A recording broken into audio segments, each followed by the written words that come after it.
ang Presidential Broadcast Service. Radyo Pilipinas. Radyo publiko ng bagong Pilipinas para sa bagong Pilipino. Naghahatid ng mahahalagang balita at impormasyon na uugnay ng pamahalaan sa sambayanan. Tulay sa himpapawid ng serbisyo publiko. Radyo Pilipinas. Radyo publiko. Ang boses ng Pangulo sa Iloilo. Radyo Pilipinas. 585 AM. Usapang Agrikultura.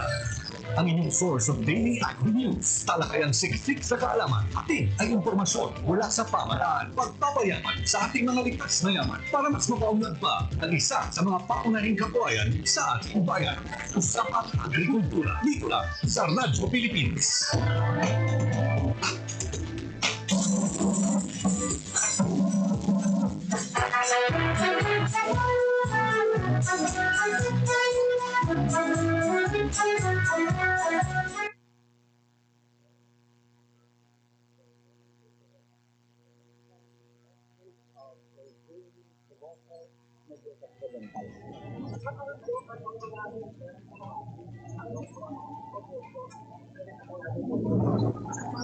Sa sabong mga latest updates sa Dinisan Municipality of Toboso, siyempre gina-sustain natin ang mga development sa ating mga major urbano programs sa Department of Agriculture na sabihin kami sa local government of Toboso working collaboratively sa ating mga aktibo ng mga asosasyon sa mga mangungumakag mga mananagat sa ibihat natin bulong ang mga updates, mga mayroong na programa kang sinaagiman sa ating pag-empower sa ila ang mga lideres sa ating mga farm agri-fishery sector, ang Municipal Agriculture and Fishery Council. So ginahandong din natin na sa development agenda sa ating diri ng Municipal Government of Toboso under the direction or leadership of Honorable Richard Muñoz Hauoco, kansang ating Vice Mayor, kansang tangan na katapos, kansang din ang bayan, mapadayo natin ang mga biluaton para makasaka, mapaayo ang kanibasin sa ating mga major crops, particularly rice, na ginagamit din for staple food sa ating mga pinalanggang ng mga tubusindo. Ang mais, isa diyan na staple food sa ating mga upland, the communities.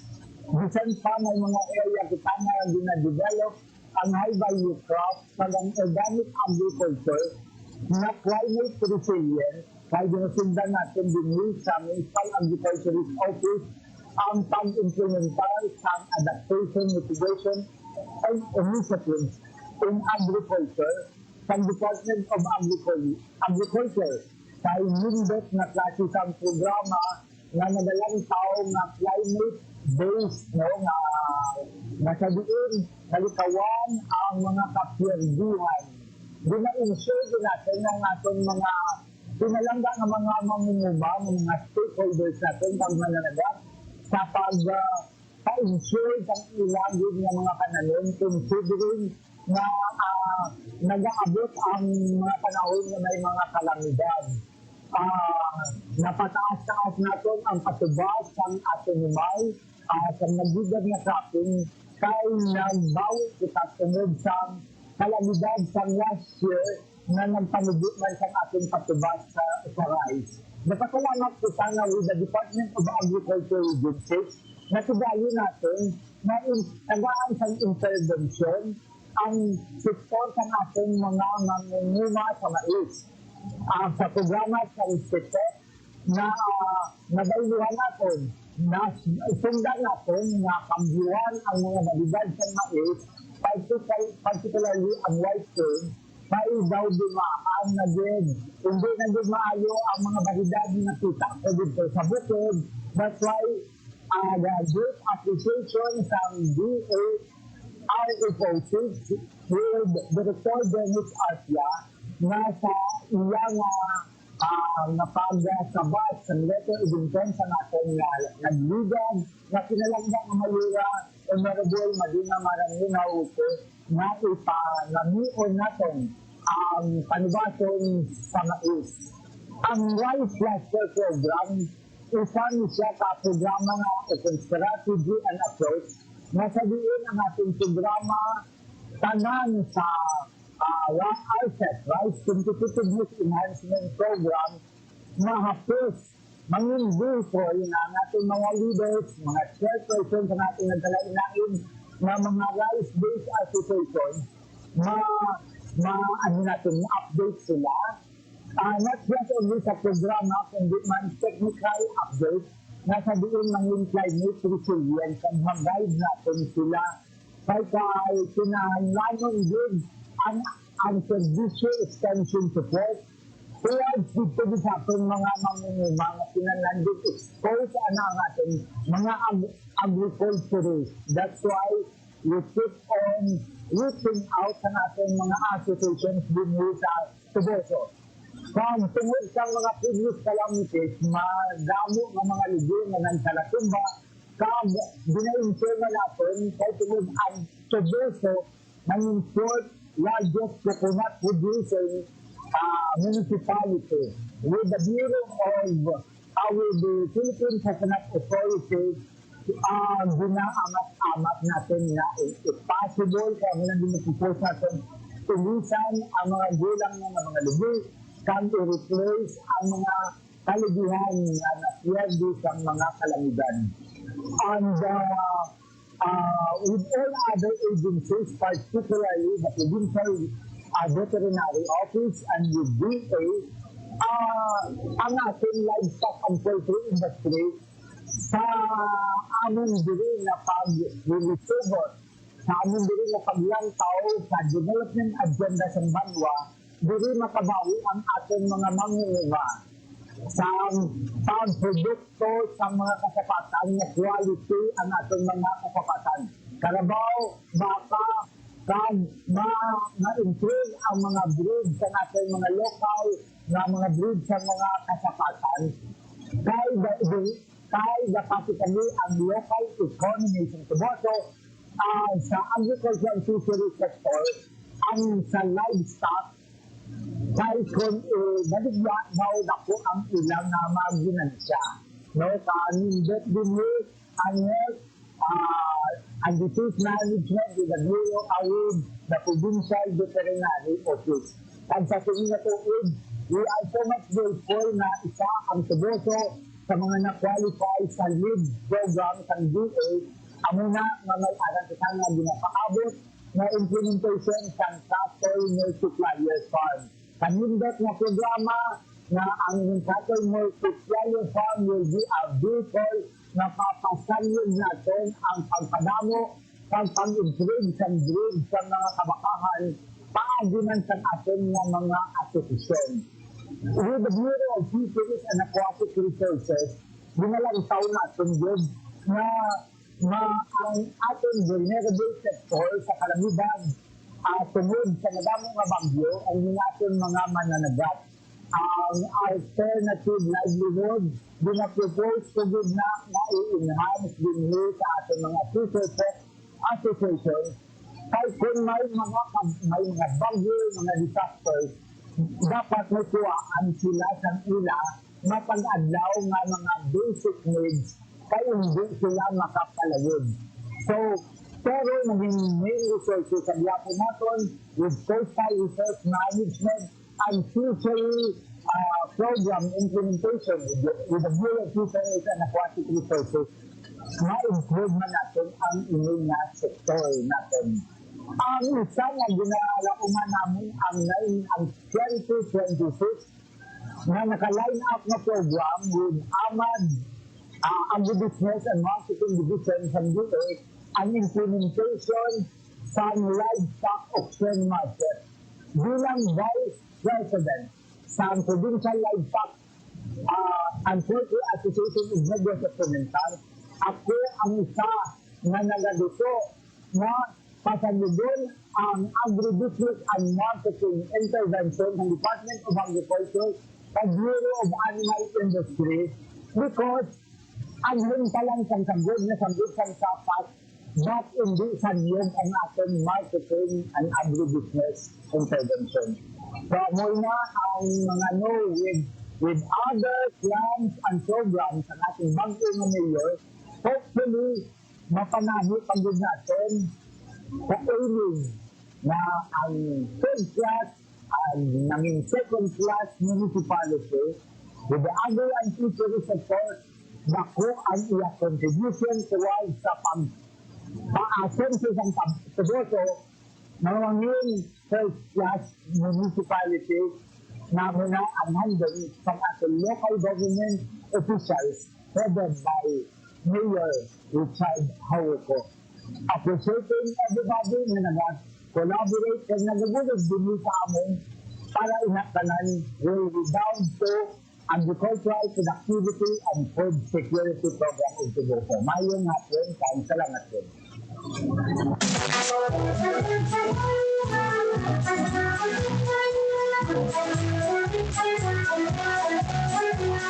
It is common among families, especially in the countryside, to own several hectares of land.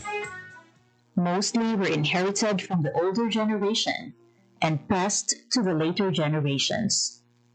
However, as time passes by, only a few of the current generation would have an interest on the vast land they have inherited. When in the early years, the older people are into acquiring vast areas of land, the younger people today would rather work in a rented space to earn a living. This is the case of husband and wife Jose Ray Dipon, a seaman by profession, and attorney Emeline Arboleda Dipon, a former Capiz Penro and the founder of the Tree Huggers Movement Incorporated, who owned a few hectares of land but would eventually buy the portions owned by their immediate families. They were able to acquire a total of 20 hectares of land. The problem, however, most of these lands used to be sugarcane and corn plantations. These are lands with no existing trees and other vegetation, as required by the prior crops. Seeing the sorry state of the land, they decided to start planting it with fruit trees, and with the help of a friend who offered them seedlings of cacao trees under a pay-later scheme, they made the first step of what is now a plantation of more than 3,500 fruit-bearing cacao trees, covering at least 4 hectares of land, and the planting continues today. They have also started planting other fruit-bearing trees. As Jose would say, they planted the cacao trees without any prior knowledge on how to take care of the crop and how to manage it. During the pandemic, Jose decided to stay for good and get serious with farming and cacao planting. He attended several trainings about cacao management and value-adding products. This gave birth to the Dariagan Arboleda and Dipon, or Dad's Farm in Barangay Old Gia, Maayon, Capiz. He encouraged his immediate families, who also own lands, to plant cacao trees, and the farm workers in the farm are his relatives, giving them the opportunity to earn income without staying away from their families. It was not a smooth sailing experience, however. They were learning along the process of planting the trees up to its fruit-bearing trees. Typhoon Agaton back in April 2022 battered most of his cacao trees, which made Jose frustrated. It was in one of the trainings sponsored by the Department of Agriculture Western Visayas. Jose's passion reignited after one of the speakers told him to consider his losses as an investment. While they have started producing tablea back in 2015, Jose and Emeline decided to start producing chocolates in 2022 after he retired working overseas. Today, Ogia, the chocolate brand, which got its name from their barangay, is seeing supply around Capiz and Iloilo. They have also brought their chocolates to Manila, especially during exhibits. Ang tiyempo, gid lang niya ang nagtulod sa akon nga mag-gulpi untat sa pagka-OFW, pagkasiman, tungod sa pandemic. Doon nahadlok man ko nga at that time na grabe gid ang infection sa all over the world. Nag-decide na lang gid ko nga maguntat kay tuod nakita ko naga-fruit na ang amon nga mga gintanom nga kakao, amatamat na dadamo. Dito na ko nag-umpisa dayon nga ibalik namon ang tradisyon sang pag-ubra sang tableya. At the same time, dito na ko naga-research upod sa mga taga-DA to add value sa kakao. So dito nag-umpisa na ang paglantaw ko sa fine chocolates na bean to bar. Sa umpisa, ang bulig na una ginhatag sa akon sa DA is encouragement. Tungod nga nakaumpisa na kami, gindugangan na nila ang amon nga mga knowledge sa pagtanong, sa pag-propagate paged, kag ang isa paged is may mga interventions na sila like mga seminars. Dito giko na appreciate ko gid ang mga seminars kay kadamo-damo gid ko natunan. Aside from that nga hindi gid ko ya nagdako sa uma, city boy ako ya. So wala gid ko idea. Ang DA lang gid ang nakahatag sa akon sang basic knowledge. Dito man nag-umpisa ang akong love sa pagpanguma, no? Hindi lang nga mambal natin nga doon napilitan lang, kundi nga nagustuhan ko gid kag nahiligan ko na ang pagpanguma. Ang DA, madamo na sila sang ginpangatag sa ako ng mga sa amon nga pag harvest ining mga tray namon, ang mga water impoundment namon ining mga drums, ang rotavators, greenhouse, ang technical support, kag ining may mga ginahatag sila nga mga abuno man. On the other hand, their production averages 1,000 bars a month. They are now producing 70% dark chocolate, milk chocolate, dark chocolate with nuts, milk chocolate with nuts, white chocolate with cacao nibs, and keto sugar-free chocolate.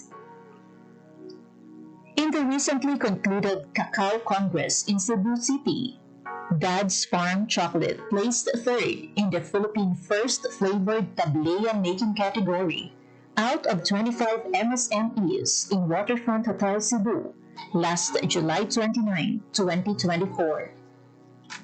He infused red mullet, or oven-cooked salmonete, and nipa syrup in his Tableya entry, proving that the chocolates produced in Capiz are now at par with the quality of other established producers across the country. Through the High Value Crops Development Program, or HVCPD, of the Department of Agriculture Western Visayas, Dad's Farm received additional farm support and implements. HVCPD provided them a rotavator, greenhouse, solar plastic, and drums for water storage. These, along with several training programs on cacao production and value adding, are in place as part of the continuing support of DA Western Visayas to the cacao farmers. The region produces around tons of cacao seeds every year. Its growth has helped propel the agricultural sector as one of the main economic drivers in Western Visayas. This is your Department of Agriculture, Western Visayas. There was a time when calamansi roamed the orchards of Gumaras. Its scent, its promise, its profit.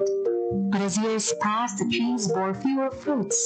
Pests, aging groves, and changing markets slowly pushed this once booming industry into the background.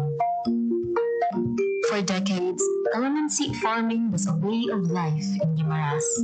Families built homes, sent children to school, and supported communities, all with the help of the small but mighty citrus fruit. But nature had its way.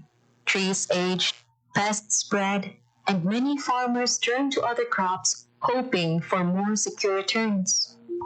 Still, the spirit of calamansi never left, and today, its story is being rewritten.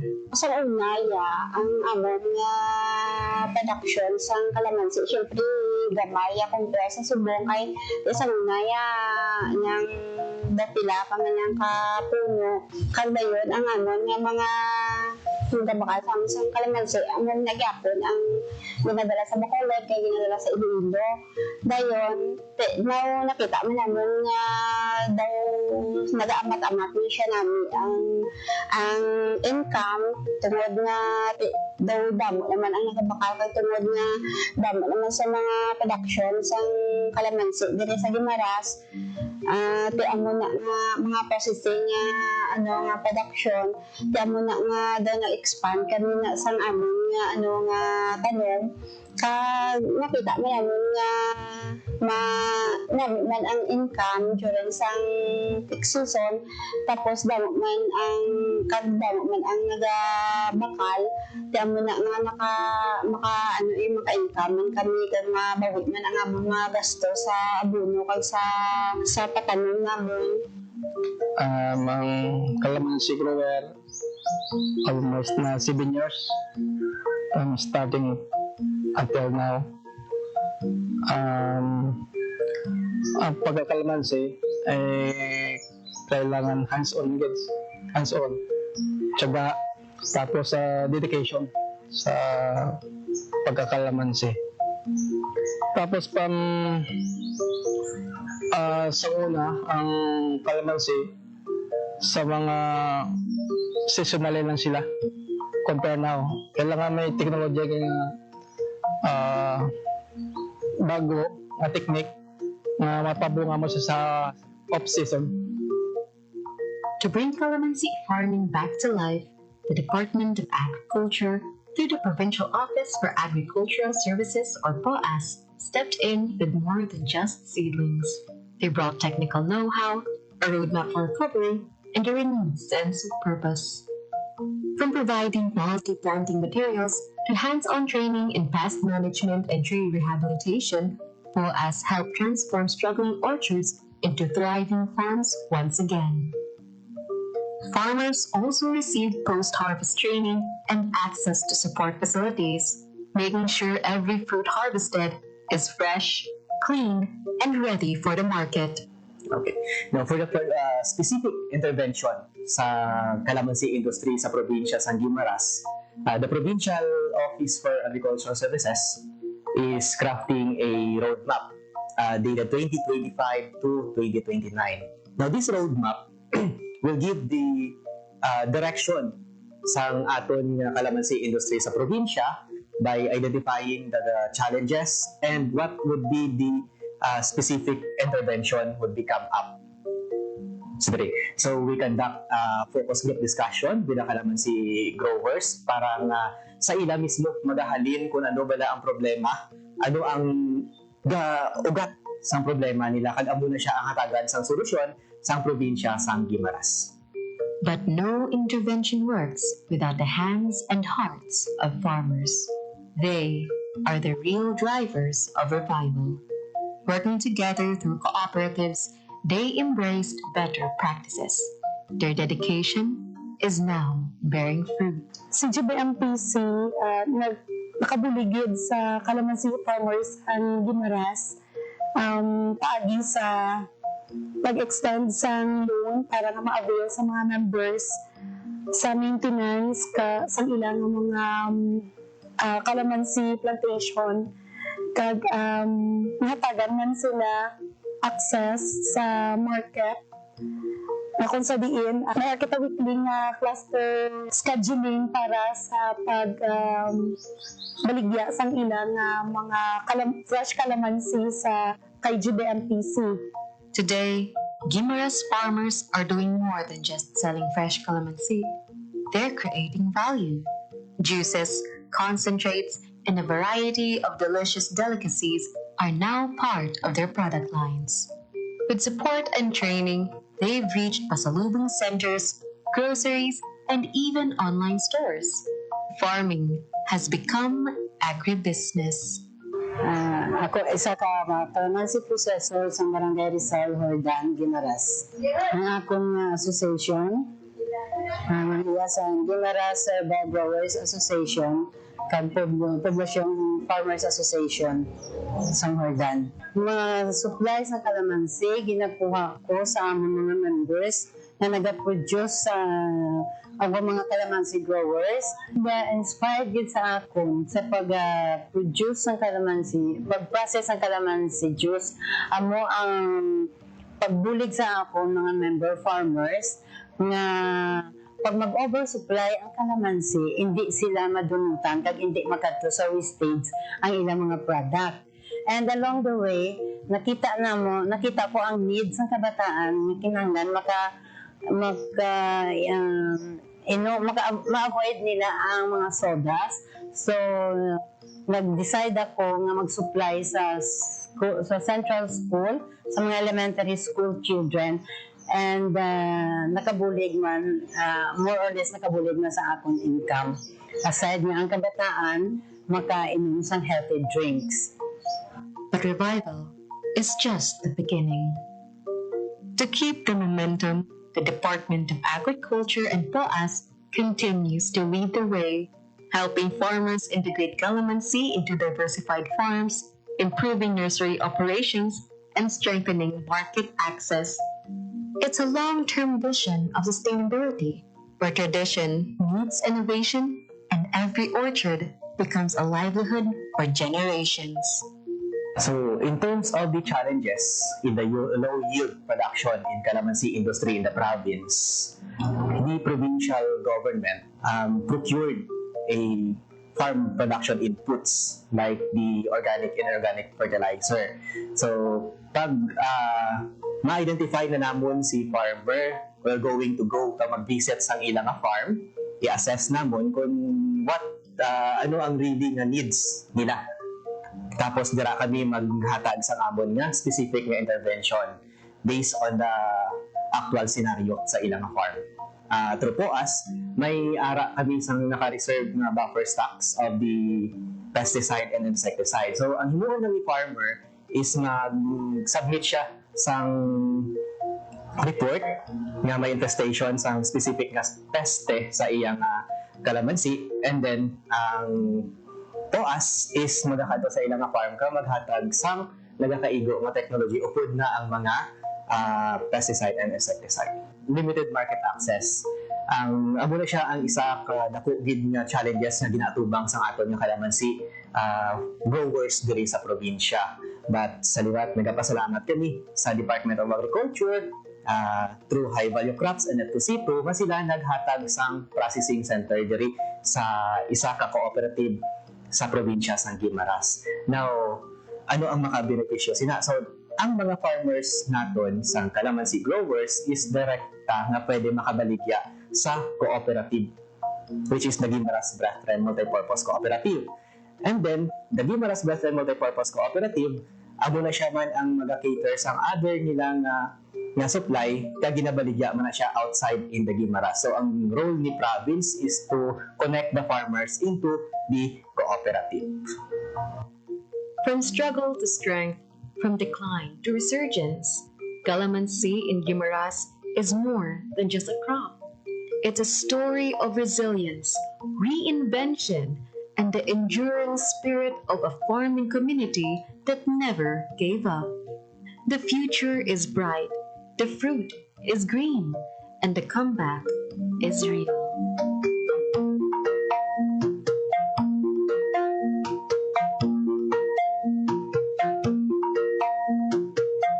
Raising livestock is a demanding but rewarding way of life. From the quiet hours of dawn to the bustling activity of the market, every step requires dedication and skill. Today, we take a closer look at the journey of a hardworking farmer as they tend to their animals and bring them to the Leon livestock auction market. As early as 12 a.m., Manong Edwin wakes up and ready to begin his day. He carefully prepares his livestock for transport, ensuring they are in the best condition for the auction market. By 1 a.m., he and his team pull their stocks, making their way to the livestock auction market, or LOM.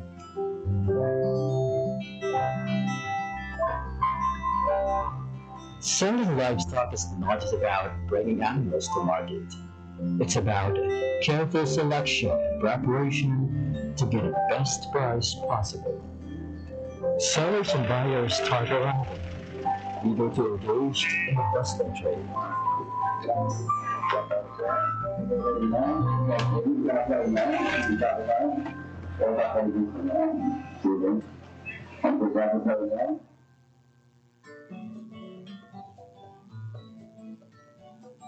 Each livestock is carefully weighed on the digital weighing scale.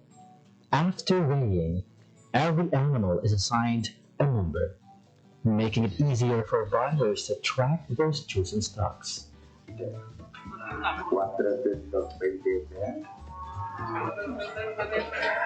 Pagabot isang baboy, before siya ikiluhon, gina-check anay ang iyang barangay certification. And then, hindi, why sang kiluhay nga matabo unless nga why pa maabot ang buyer. At saka, while nga nagakilo, katanaw man ang mga farmers na kung sabihin, mabalaan nila kung pila ang kilos ng ilang baboy. After that, ang aton nga kuan, ang aton nga buyer, makuha siya sa cash tickets o kung ang weighing slip nga sabihin nila ma-indicate ang kilos ng iyang baboy para nga i-presentar sang tag-iya sa buyer nga amo na ang kilo sa iyang baboy para nga ibayaran na. The livestock class and weight are recorded for transparency and accuracy. At a livestock auction market, each stock is meticulously inspected by potential buyers. Every detail, from size and weight to overall health, is carefully evaluated.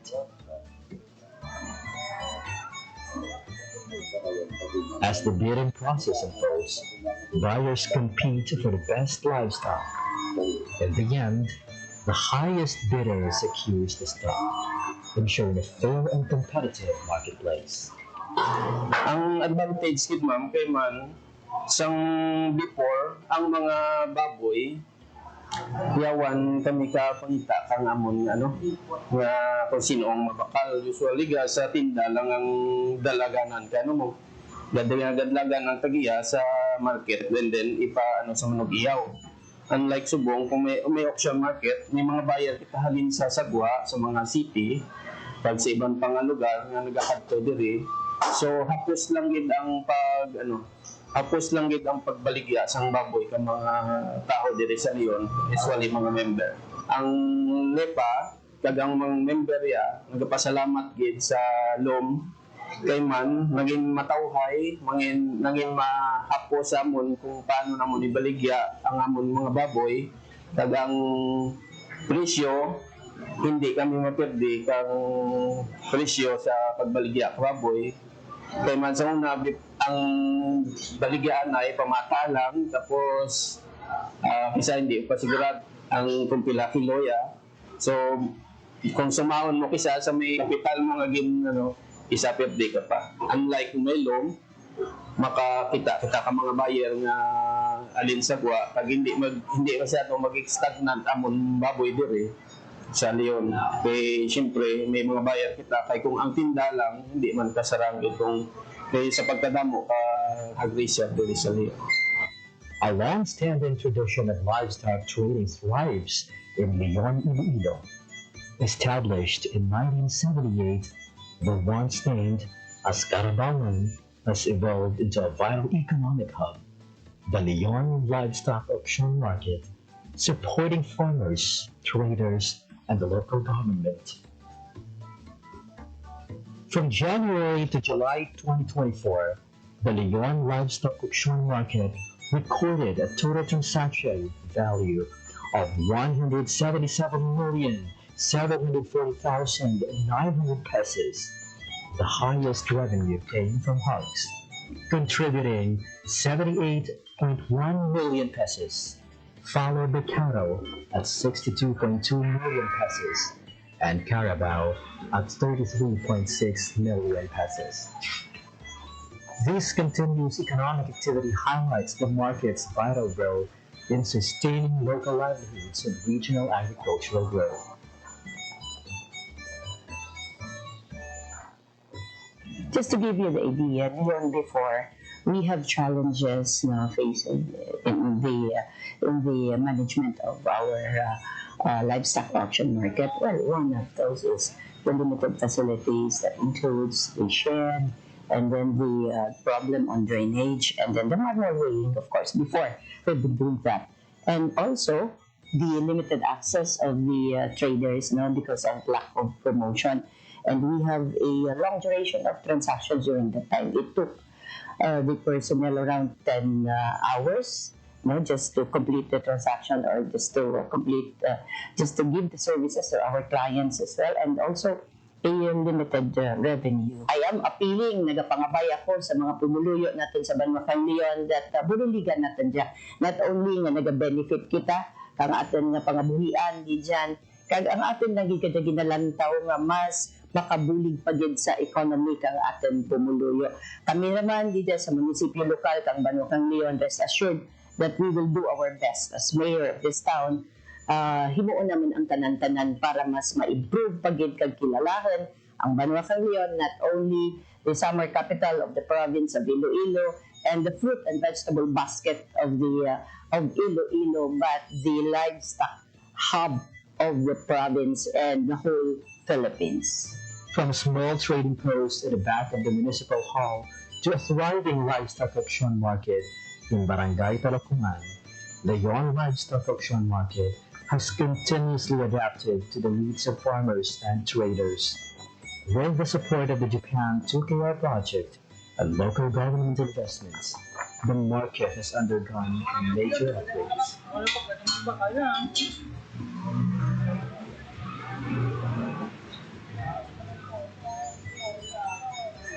Part of the consideration why ang Leon was considered as a livestock hub is the population of the livestock in Leon.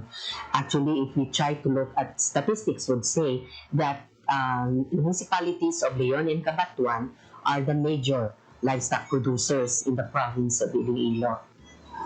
Sa tulad, makita natin ang mga improved infrastructures, no? Makita natin ang ating administration building, no? Kung na siya, mga cater na siya. Damo ang numbers ng mga clients natin na makastransact, rain or shine man na. We have our fences, nga makasecure kang ating mga clients and our livestocks.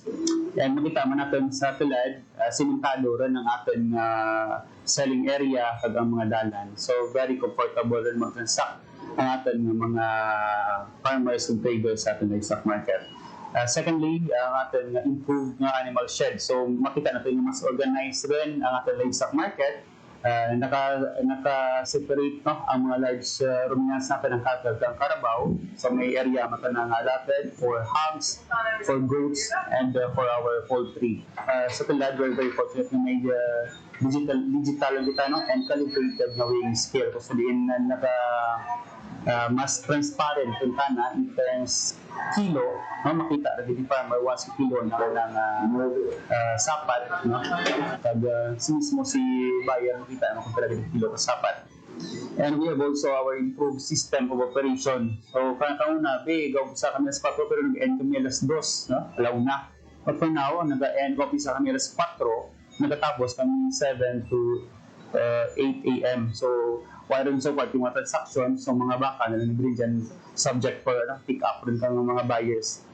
So makita natin na may improvement sa transactions. It's because ang mga documents na kinanglangan ni buyer or ni farmer, di dyan na mismo may issue sa livestock market natin. So di dyan na presence ka natin yung municipal treasurer's office sa pag-issue ka mga certification, di dyan natin ng Municipal Agriculture Office, ang ato nga PNP, no, ang mag-issue. So, one-stop shop na ka na, di dyan available mismo sa atin. Ang ating improvements no, sa ating livestock market na kung yung bulig sa ating mga livestock raisers at the same time sa ating mga buyers. No. Sa ating livestock raisers, halos ka ng yung dinadara dito sa livestock market at na Bacolod is because ang mga buyers damo rin na ganyan na magkadto sa Leon para magmakal. So, and then, luwas sa Taga-Leon, damo rin man ng mga adjacent municipalities, no? O yung iba ng mga provinces sa Dakadtor, dito para iligya lagi ng baka nila. So, mas healthy rin subong ang transaction no, sa ating livestock market. It's because damo rin ng supply, at the same time, damo rin ng buyer. Okay. So in terms of sustainability, no, ang ating local government unit nag-appropriate ng kang budget no, para sa maintenance ng operation, no, kag facilities lang natin yung livestock market. So this is why every year mga development kita makita sa ating livestock market. And nag-focus man ang ating mayor sa mga personnel kung saan nag-provide batang dyan no, kaplantilla na mag-operate no, o mag-handle ang ating livestock market. So we have 5 personnels no, na na-assign di dyan and under di sa management no, kang Municipal Agriculture Office. Yearly, nakakanda kami kang assessment no, together kang tanang stakeholders, nakakanda kami meetings, no, paghinunanan with our traders, with our buyers, with our livestock raisers, so kung paano mag-improve no, ang sistema kag management ng ating livestock market. With over 8.7 million pesos in funding from both the Department of Agriculture and local government unit, the Leon LOM now offers organized trading, enhanced security, and modern facilities that ensure fair and efficient transactions. So primarily, ang among office is in charge of the collection of all income related to the auction market.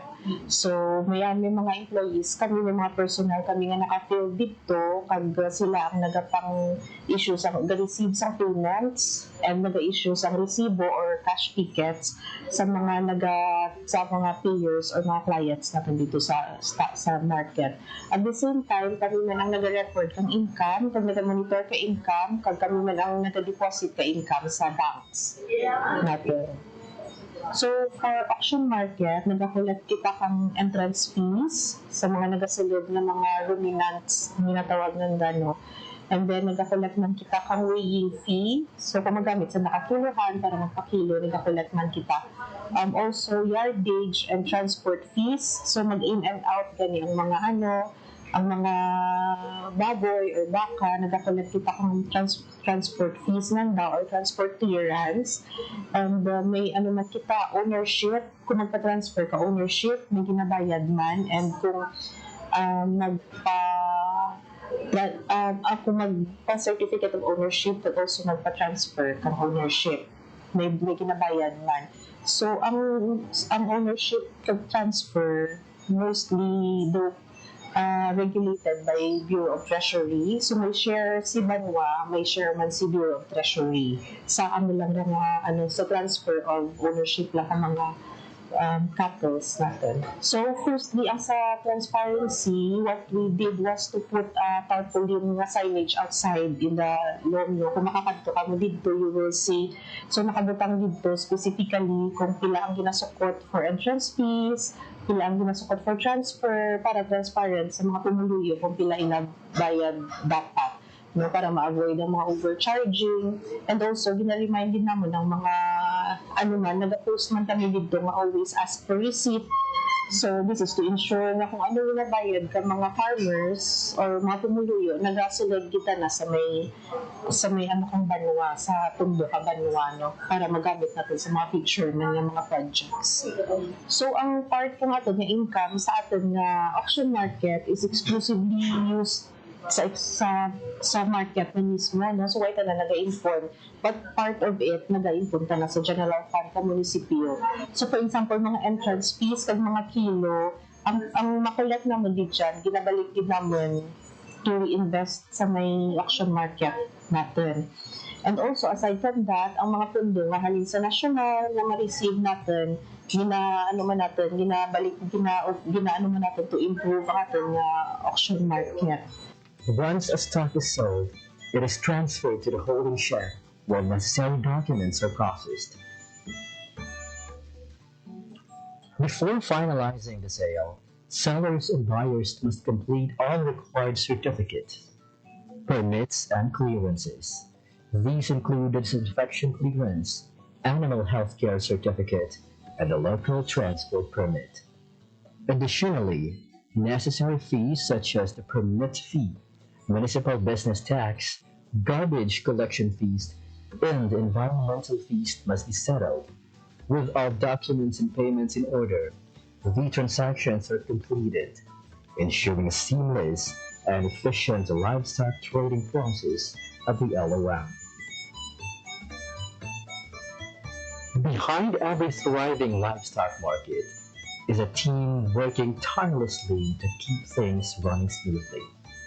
From ensuring fair trade to helping farmers and buyers connect, the Agribusiness and Marketing Assistance Division of the Department of Agriculture Western Visayas plays a key role in making the livestock auction market a success. So we have different livestock auction markets region-wide and dalawa sa ating mga auction markets or LOMs are being modernized with the help of the Department of Agriculture, AMAD, BEI, and of course with the help of Japan to KR. Isa mo dito yung Leon auction market at isa yung Sibalom auction market sa Antique.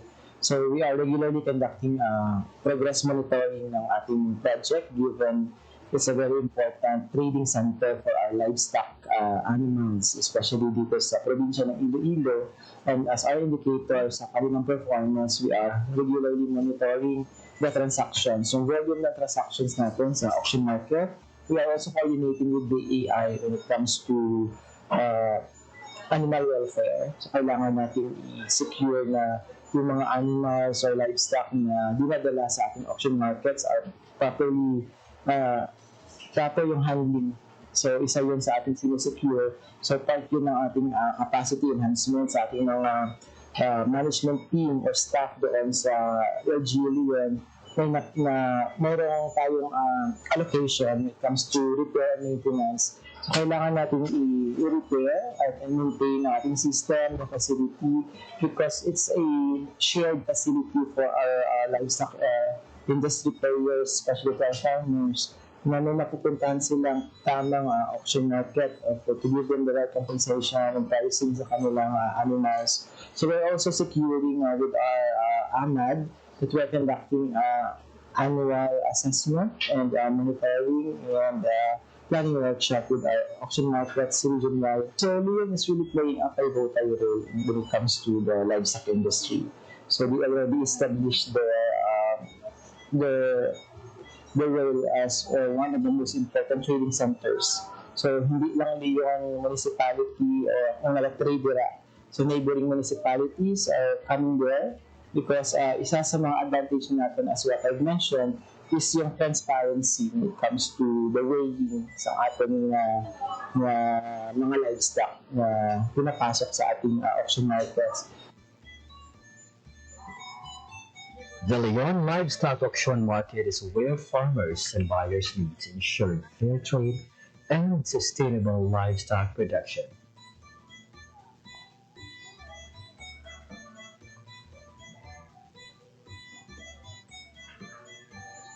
Salamat sa mga CBE, sa MAU, sa mga personnel dyan, na kung ano ang problema sa baka, kung masakit, kung purgawin, taganong problema naman niya, daw na tawan mo na aksyon, kaya suportado man da.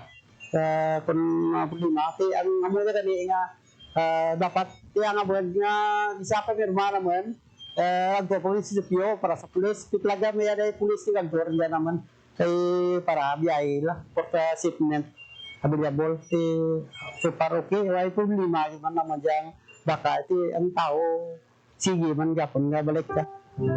As the Leon Livestock Auction Market continues to grow, it remains a pillar of economic resilience and agricultural progress in Iloilo. Through collaboration, modernization, and the commitment to sustainable farming, it serves as an inspiring model for other communities in the country. Hatid ay balita, impormasyon at sari-saring kaalaman tungkol sa sektor ng agrikultura sa ating bayan. Usapang Agrikultura kasama ang Department of Agriculture. Alamin ang mga hakbang ng administrasyon para mas mapaunlad pa ang iba't ibang industriya agrikultural at pakinggan ang mga proyektong handog sa mamamayan upang mapalago ang kanilang mga kabuhayan. Usapang Agrikultura, Lunes hanggang Biyernes, alas 5 ng umaga, dito lang sa Radyo Pilipinas. Ang inyong tulay sa himpapawid ng serbisyo publiko, ang Presidential Broadcast Service, Radyo Pilipinas, Radyo Publiko. Radyo Pilipinas. Radyo Publiko. Kinilala ng pang-international at prestigyosong Asia Pacific Broadcasting Plus Awards 2025 para sa kategorya ng Government Streaming. Ito ay dahil sa epektibo nitong pagsasanib ng mga tradisyonal na media tulad ng telebisyon, radyo at print para masabayan ang mabilis na pag-inog ng mundo ng digital at social media tungo sa mas epektibong paghahatid ng mahahalaga at napapanahong mga impormasyon sa mamamayang Pilipino. Kinilala rin ang Radyo Pilipinas dahil sa patuloy na pag-akyat ng rating. Ngayon ay matatag sa pang-4 na pwesto sa Mega Manila ayon sa pinakahuling Nielsen Radio Audience Measurement Survey. At sa social media, nakamit ang higit 2,000% pagtaas ng bilang ng mga sumusubaybay sa Radyo Pilipinas page sa unang bahagi ng 2025. Patunay ito na ang inyong Radyo Pilipinas Radyo Publiko ay tunay na kaagapay ng inyong pamahalaan sa paghahatid ng serbisyo sa mga mamamayang Pilipino. Mula sa aming lahat, sa ngalan ng inyong pamunuan at mga kawani ng Presidential Broadcast Service, kasama ang inyong mga himpilan ng Radyo Pilipinas sa buong kapuluan. Maraming salamat po sa inyong lahat, sa inyong pagtangkilik at pagkilala. Radyo Pilipinas. Radyo Publiko. Radyo Pilipinas. Radyo Publiko. Radyo Pilipinas.